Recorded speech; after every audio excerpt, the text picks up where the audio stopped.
Priyanka food ডায়েরিতে তোমাদের সবাইকে ওয়েলকাম। আচারের অনেক রকম রেসিপি আমি শেয়ার করেছি, তবে আজকে বানাচ্ছি রোদে দেওয়ার ঝামেলা ছাড়াই এবং একদম কচি আমের আচার, যেটা খোসা ফেলিনি। সেই খোসা সমেত আচার খুব ইজি এখন করতে পারবে, আম খুব অ্যাভেলেবেল এখন। তো চলো সেটাই দেখে নিই কী করে বানাচ্ছি। আর আচারের অনেক রেসিপি আমার চ্যানেলে আছে, তোমরা চাইলে দেখে নিতে পারো। আমি কিন্তু আমগুলোকে এখানে খোসা সমেত ধুয়ে নিয়েছি, ভালো করে 4 খণ্ড করে কেটে নিয়েছি।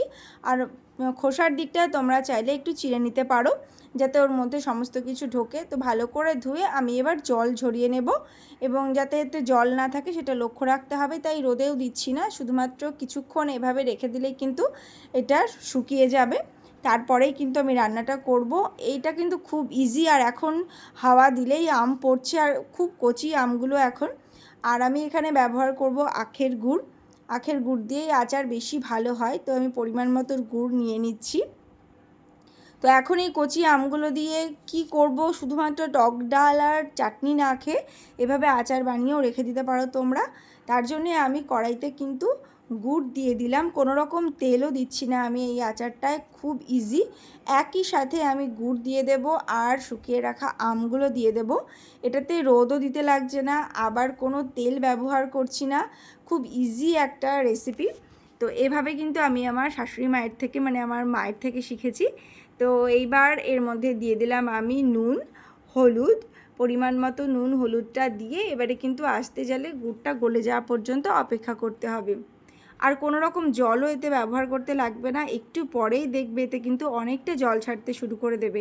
যারা একদম নতুন তারাও কিন্তু এই রেসিপিটা বানাতে পারবে। আর এবারে দিয়ে দিচ্ছি আমি একটু বিট নুন।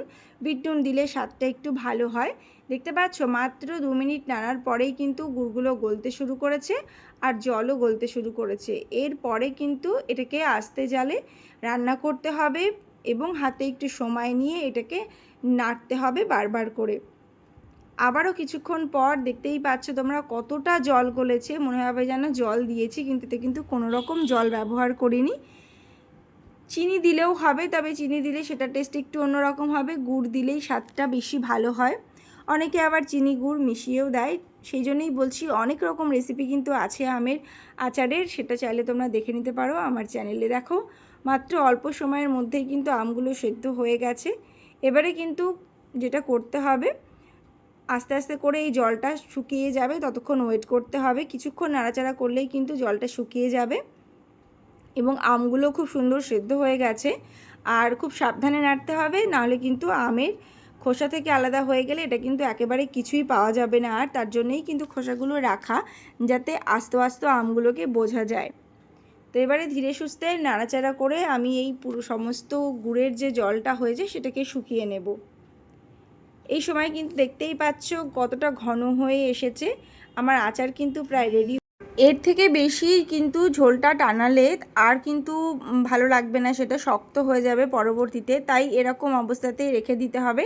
এবারে আমি গ্যাসের ফ্লেমটা কম করে দেব, এবং এখানে দেব ভাজা মশলা। ভাজা মশলাটা আমি আগে থেকেই করে রেখেছিলাম, আমার চ্যানেলে কিন্তু আছে, তোমরা চাইলে দেখে নিতে পারো। তবুও আমি আরেকবার বলে দিচ্ছি, এখানে আছে জিরে, ধনে, শুকনো লঙ্কা আর মৌরি। এটাকে শুকনো কড়াইতে ভালো করে নেড়ে গরম করে নিয়ে তারপর কিন্তু আমি এটা গুঁড়ো করে নিয়েছি। এবারে গ্যাসের ফ্লেমটা বন্ধ করে দিয়ে কিন্তু আমি এই মশলাটা দিচ্ছি। মশলাটা দিয়ে কিছুক্ষণ ভালো করে নাড়াচাড়া করে এটাকে ঠান্ডা হলে এয়ারটাইট কোনো বোতলে আমি এটাকে রেখে দেব, তারপরে যখন ইচ্ছে তখন খাবো। তো তোমাদের কেমন লাগলো এই রেসিপিটা অবশ্যই আমাকে কমেন্ট করে জানিও। আর দুপুরবেলায় এরকম কলা পাতা একটু একটু করে আচার নিয়ে খেতে আর তার সাথে গল্প করতে তো ভীষণ ভালো লাগবে। আর তোমরা দেখছো প্রিয়াঙ্কাস ফুড ডায়েরি। যারা এখনও আমার চ্যানেলটাকে সাবস্ক্রাইব করোনি তাদেরকে বলবো ভালো লাগলে অবশ্যই চ্যানেলটা সাবস্ক্রাইব করে নিও। দেখা হবে আবার নতুন ভিডিও নিয়ে, ততক্ষণ পর্যন্ত সবাই ভীষণ ভালো থেকো আর প্রচুর প্রচুর আচার বানাও আর আচার খাও। তো আজকের মতন টাটা।